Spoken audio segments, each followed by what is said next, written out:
Hello, welcome to my session. My name is Arlene Crum, and I'm from the Office of Superintendent of Public Instruction in Washington, where I'm the Director of Mathematics.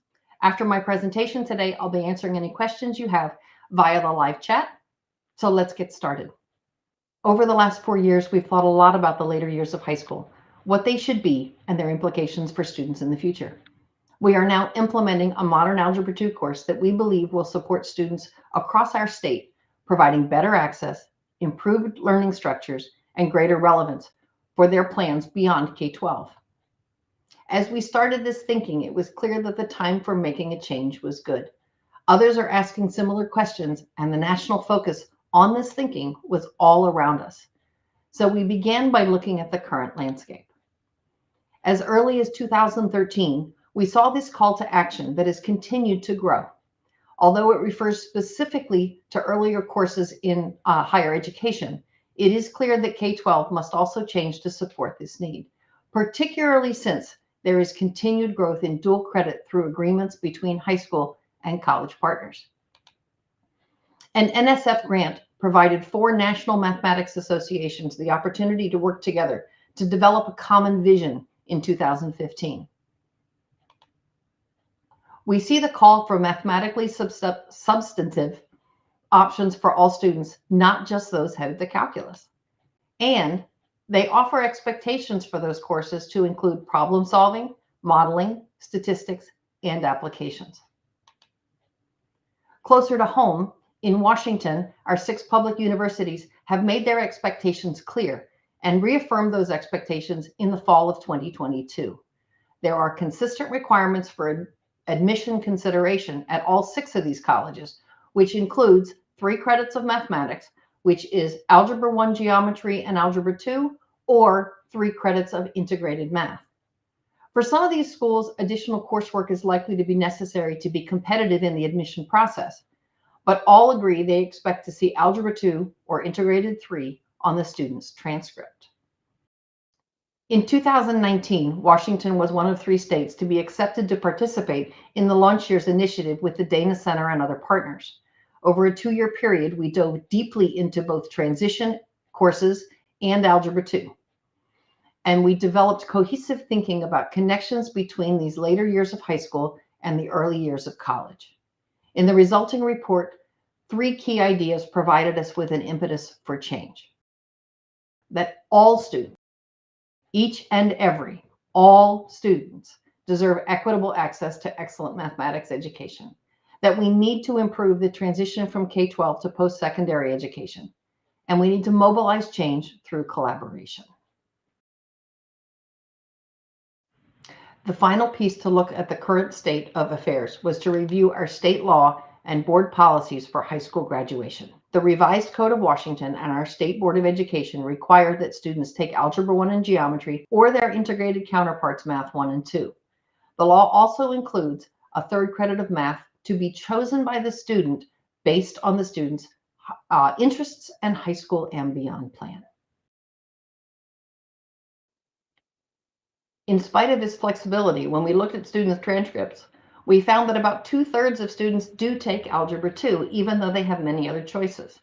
So we asked why.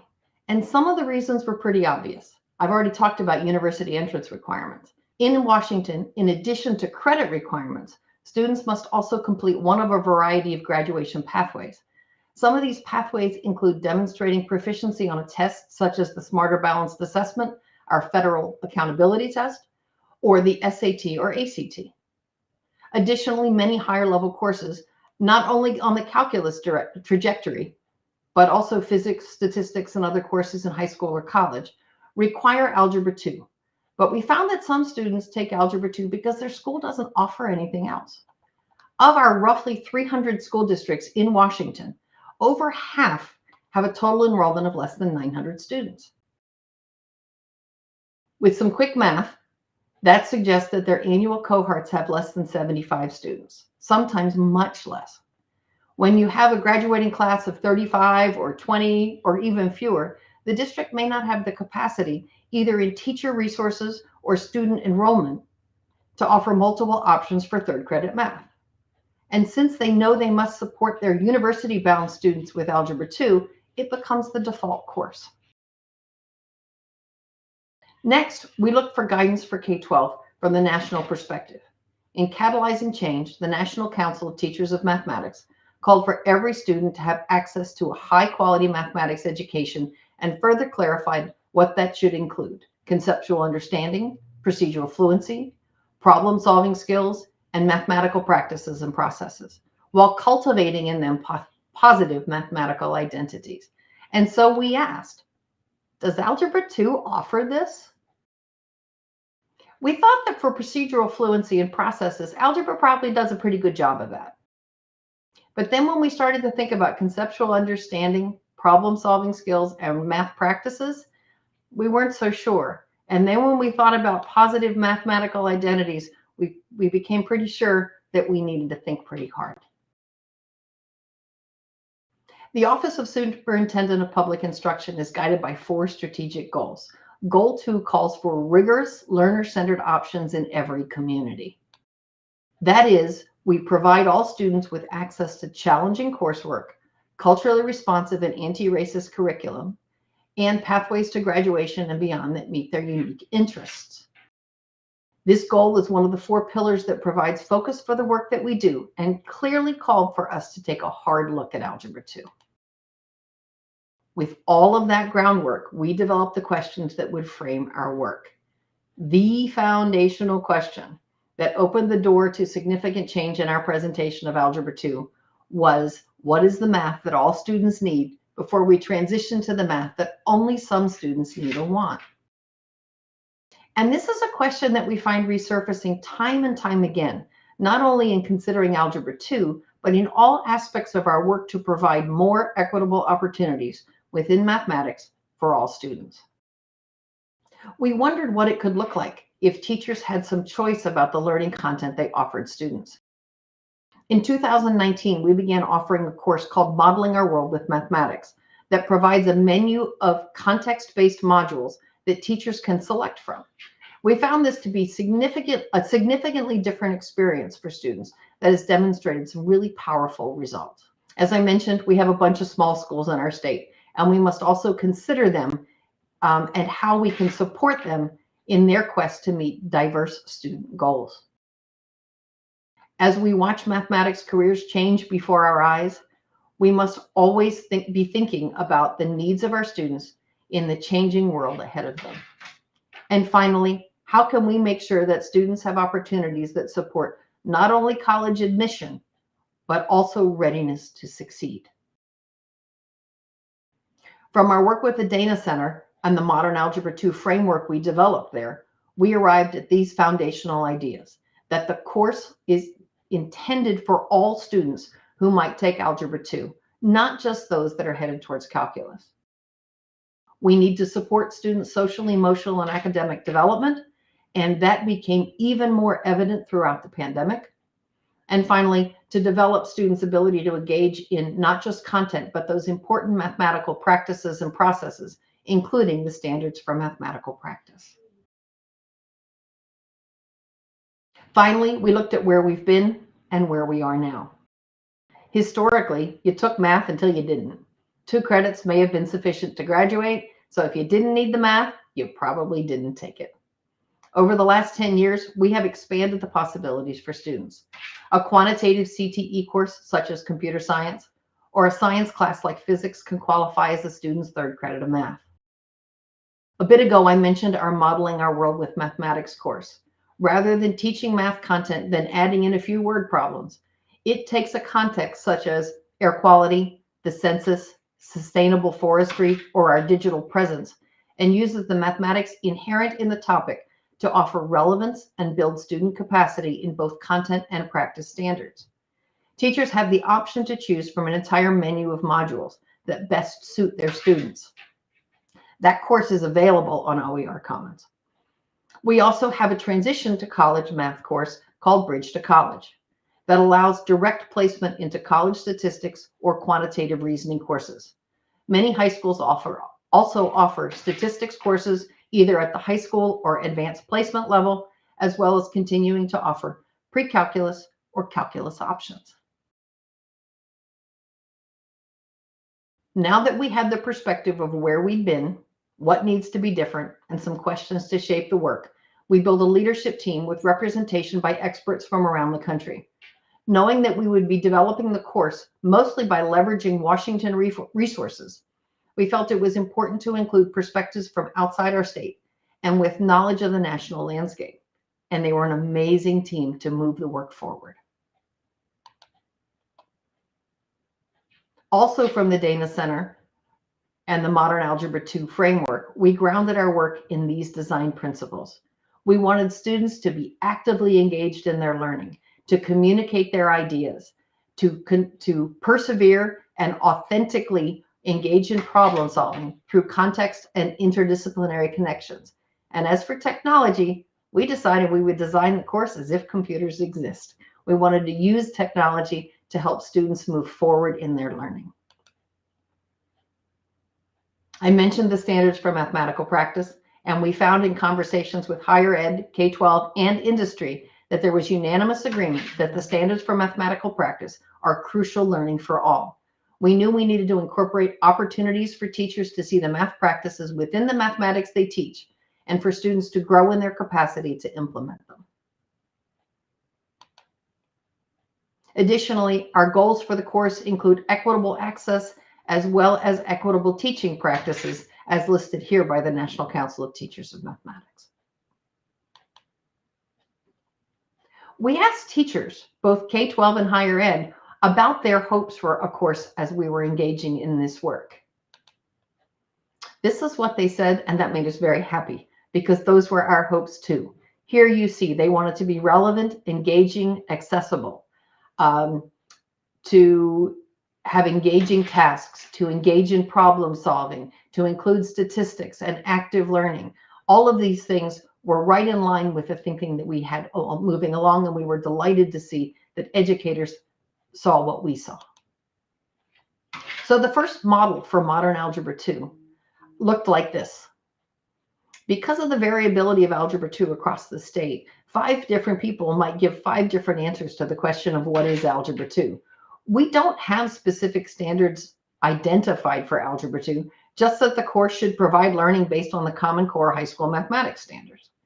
By bringing higher ed and K-12 to the table to talk about what Algebra 2 is, we wanted to curate the content of the course to about 1 semester as catalyzing change suggests, while supporting what higher education believes are the key Algebra 2 pieces that make it a foundation for success in college-level mathematics. If we streamlined the content in the course, it would open opportunities to offer students other mathematics topics within its rigorous framework. As we did in modeling our world with mathematics, our thought is to use a modular approach to allow flexibility in which material a district, school, teacher, or student selects. And given what we've learned during the pandemic about combining asynchronous and teacher-led learning, there would be future possibility that students could choose their own mathematical adventure to make their learning experience more accessible and more relevant. This flexibility in the second semester offers new options for our small schools so that students have choices. As we began to develop ideas within the second semester modules, we found that they needed a mathematical modeling lens to make them relevant and engaging. So it became the overarching framework for all of our work in those modules. And so here you see our final model. In the first semester, on the left side, we focus on the key algebraic learning traditionally included in Algebra 2 and needed for all students moving forward. We're taking meaningful perspectives for these topics through focus on quantities, not just numbers, equivalency, not just procedures, and variation, not just manipulation of expressions or graphs. In the second semester, on the right side, mathematical modeling is the umbrella, and each module is based in meaningful contexts and the development of models to support them. Now that we had decided on the content, we needed to attend to the approach. That is, how would we encourage educators to incorporate the equitable teaching practices and standards for mathematical practice to create the kind of thinking we know that students will need? Quantification, equivalence, and variation, or QEV, provides the foundational ideas that make the mathematical experience in Modern Algebra 2 fundamentally different from the traditional course.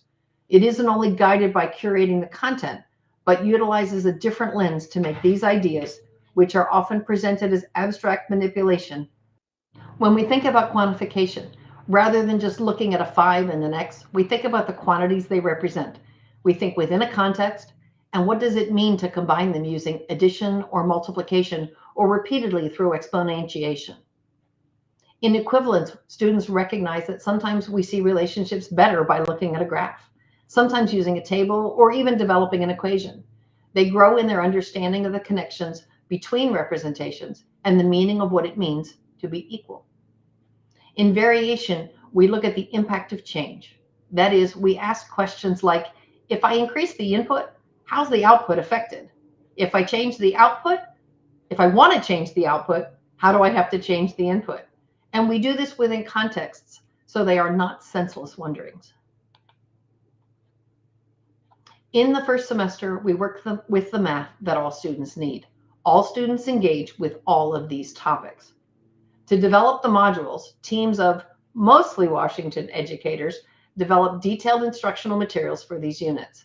Many lessons are based on existing openly licensed resources that were then adapted according to our design principles and for the QEV lens. These are the high-level categories for the second semester. Each has 2 units that provide a menu for districts, schools, teachers, or students to select from. At least 4 units from 2 different topics will be required. Additional units may be developed to offer more options in the future. These second semester units have been developed to build upon first semester learning. All students who complete the course, regardless of which units are addressed here, will be well prepared for their next learning, whether it is pre-calculus, statistics, quantitative reasoning, or some other higher level mathematically based course. These modules are largely original material written by experts in the field. Let's take a quick look at what they are. In periodicity, we look at the nature of periodic functions through the lens of trigonometry. This module offers students not only the historical development of trigonometry through circular motion, but also connects it to the right triangle trig they've seen before and helps them to make sense of it. Money Matters is our finance module that does a great job of showing how we connect and build from the first semester. Students take the sequences they saw in Module 1 and the exponentials from Module 6 and use them together to build models for decision-making around saving and borrowing money. In our data modules, students can start by discovering data, which is an opportunity to delve into bivariate data in meaningful ways. Recognizing the need for students to work with technology to make sense of data, it utilizes spreadsheets and Jupyter notebooks that are easily accessible for districts without having to provide additional hardware. Machine learning appeals to students as they learn how predictive algorithms support or invade their lives. Here, students have some opportunities to engage with the logic of programming as they build on the math of the first semester. And then finally, in our modeling with algebra modules, the first is art in the matrix, which gives students a chance to explore matrices and vectors, which are topics that are often not addressed until later courses. But it helps them to manage the various aspects of an art show, to transform artistic images, and to optimize decisions based on multiple variables. And finally, in scientific exploration, students experience the purest form of mathematical modeling as they are given a scenario and decide on the question to explore, as well as the mathematics they need to do so. For example, if we set the stage with an event such as a 7.6 earthquake hitting Seattle, students can think about evacuation plans, disaster relief, or an impending tsunami that might follow. From there, they research and build models to answer questions and make decisions. With changing a course that has been essentially the same for more than 60 years, folks have questions. To answer many of these questions, we are intentionally collecting data about how the course is going. It was piloted in 22-23 and continues expanding into new districts in 23-24. Over the first 3 years of implementation, we are collecting and publishing data. During the course, we look at student mindsets and how they grow, the math practices, and what their achievement looks like. And after the course, we follow those students to see what their course taking looks like and what successes they have. We are collecting and analyzing all of this data, working with an external partner, and publishing comprehensive reports. We're working on the one for 23 right now, and then there'll be another one in 24 and 25. Recognizing that modern Algebra 2 requires changes in both content and pedagogy, support for teachers is crucial. Similar to our successful model of Bridge to College math, professional learning for modern Algebra 2 will be embedded, ongoing, differentiated, and supported by districts. This professional learning is key to the successful implementation of QEV and the modeling-based second semester modules. Once teachers have been introduced to the course and started to experience its implementation, we provide additional support through the communities of practice and curriculum workshops. Teachers get to share successes and challenges and offer each other mutual support, and they get specific content support for the second semester modules. They are offered in combination with each other as well through in-person and virtual formats. Modern Algebra 2 is a key component in Washington as we continue to support students in their math pathways, no matter what they look like. We want every student to experience high-quality instruction in ways that encourage them to develop a strong mathematical identity and helps them to believe they belong and that math is important to them. Thanks for letting me share our journey into this solvable problem called Algebra 2. So, hi everybody. Thanks for coming to this session. The first question that I saw in the chat was asking about Washington structure. Yes, we are a locally determined state, and we publish the learning standards, but then districts decide how to implement them. So we don't do scope and sequence. Although we are currently in the process of reviewing our learning standards and are thinking about, although we are currently Common Core in its original format, thinking about providing guidance to districts about what belongs in those first 2 credits of math, the Algebra 1 geometry or integrated 1 and 2, as well as supporting their pathways moving forward. And I see the question about all of the versions of modern Algebra 2 leading to pre-calculus. Yes, they all carry the same course code. And we firmly believe that the modeling process that they do in the second semester, regardless of which content they work with it, will prepare them for pre-calculus. It might happen in pre-calculus that some of the content that they had traditionally seen in Algebra 2 they won't have seen before, but their thinking, reasoning, and problem solving is going to be so much stronger that the quick review that is traditionally done as you implement a topic students haven't seen in a year or more will be more than sufficient for students, whether they're taking pre-calculus, statistics, quantitative reasoning, whatever that course would be. The question I'm also reading from Pam, thank you, is how the universities in Washington are treating the various pathways with respect to admission. They all carry a course code, the same course code. It's identifiable in Washington so that we can collect the data, but it is an Algebra 2 course code. And we met with higher education throughout the development of the course, and they recognize it as Algebra 2. We think of it as it's the Algebra 2 course. Modern Algebra 2 is the instructional materials that teachers use to implement the learning that students need. And we firmly believe that we are supporting those key aspects of Algebra 2 that universities expect. Let's see, when you say their reasoning will be stronger from the data and quantities versions, does that mean the modeling with algebra students' reasoning?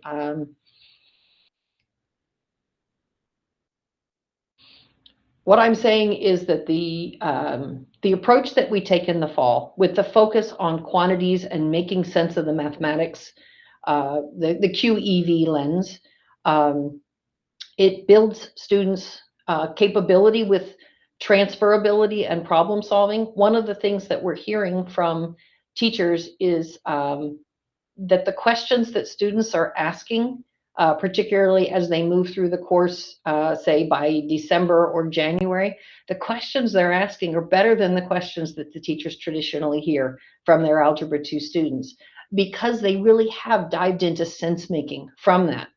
And so then they take that sense making and they use it within the modeling framework that we use in the later modules, so that the focus really is on problem solving.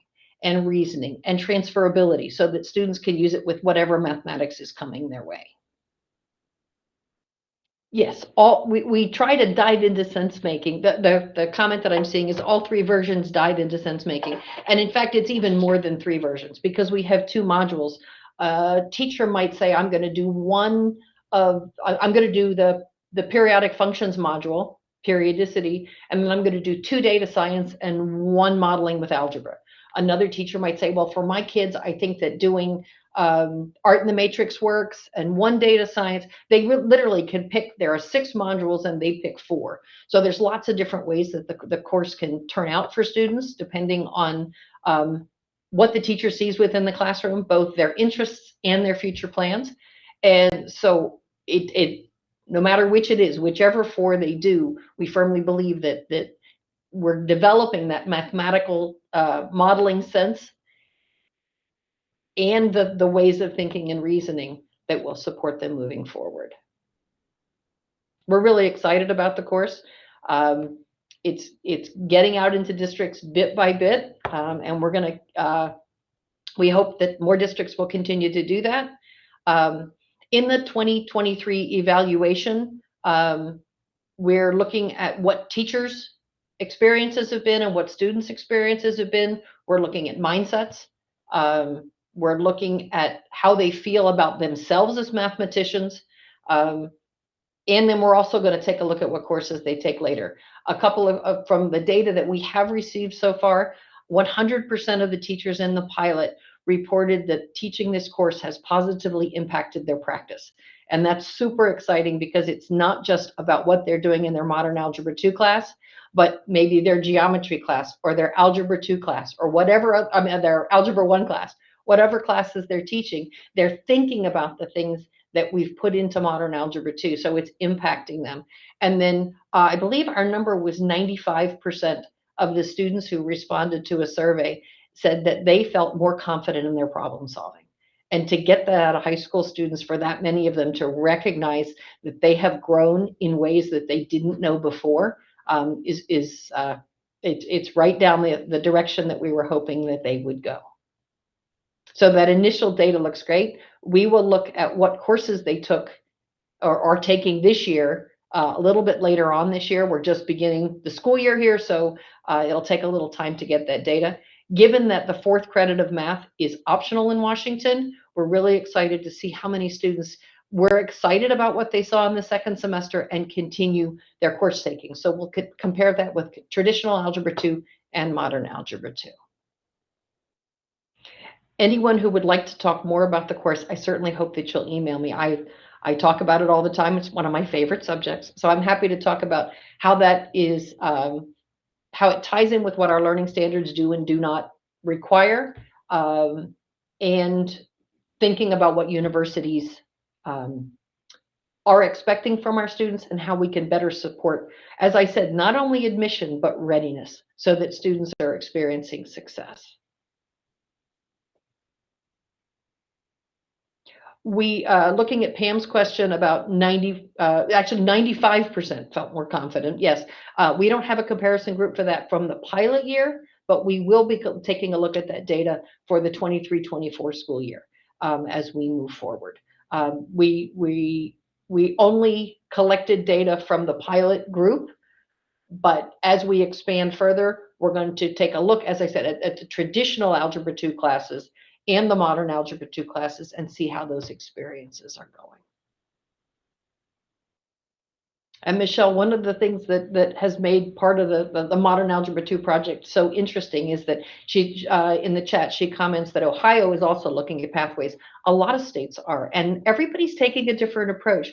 And so it's really interesting and challenging and supportive to talk to other states about what they're doing and seeing what we're doing in Washington and how does that compare to what they're doing in Oregon and Georgia and Ohio and Indiana and Hawaii. I have regular conversations with folks in all those states, and all of us have similar goals in that we're trying to support our students moving forward and making math more accessible and relevant for our students. And in our different situations, the different approaches. And so I'm super excited to get the data from all of the different states and how they're doing that, and so that we can fine tune our approaches to do the best thing that we can for our students. The biggest challenges to implementation, thanks, Pam. I think that parents and schools are very concerned to make sure they're making the good decisions for their students, to making sure that they open doors, not close them, and that students will be accepted into university using this course, which on transcripts looks pretty much the same. So, and because of the agreement we have with the universities across our state, it's we've tried to assuage those fears. But it's a big turning point or decision point for students as far as that goes. And then also in a state as diverse as Washington is in its nature of the size and shape of schools and how it's locally implemented, is making sure that folks understand the options that are available to them, and to support the professional learning for teachers. It's a key component. If you want teachers to do things differently, you have to support them in that, because one of the other things that students reported was that the confidence of the teacher really mattered. That if the teacher was comfortable with the QEV lens and the content of the second semester modules in particular, that really, really helped. And so those were important things for us to think about. The information is not yet published on our website. We are in the process of updating our website, and so that will be coming out sometime probably mid-October. Before that will be on the website, so you'll be able to find more information there. Eventually, the materials will become openly licensed. For now, because we are tracking the data, we are keeping them restricted to only teachers who have engaged with the professional learning that goes with them, because if they are using the materials without the professional learning, we have concerns that the QEV lens, the mathematical modeling, the really key components of the course may not be implemented, and so that could really affect the data that we collect. So right now we're keeping it a little more closed, but we would be delighted to work with other states who would also support their teachers with the professional learning to see if it would go further. We did have one other district in another state that really, we were this close to implementing the course in another state, but they decided to go with the data science course instead. But I'm happy to have that conversation. If you email me, we could talk about that some more. I'll tell you that a lot of the first semester materials came from openly licensed resources that were already available, and that we then adapted them for our perspective and our purpose. But then the second semester ones were, as I mentioned before, were really uniquely created. Send me an email and we can talk about whether we can provide you what you need to take a look at to see what the approaches look like. And then, as I said, if you have patience, then the materials will be available a couple of years down the road. Thanks for sticking around and hearing about Modern Algebra 2. As I said, please do feel free to email me if you have additional questions. I'm always happy to talk about Modern Algebra 2 and what we hope to do for students in Washington. Have a great day.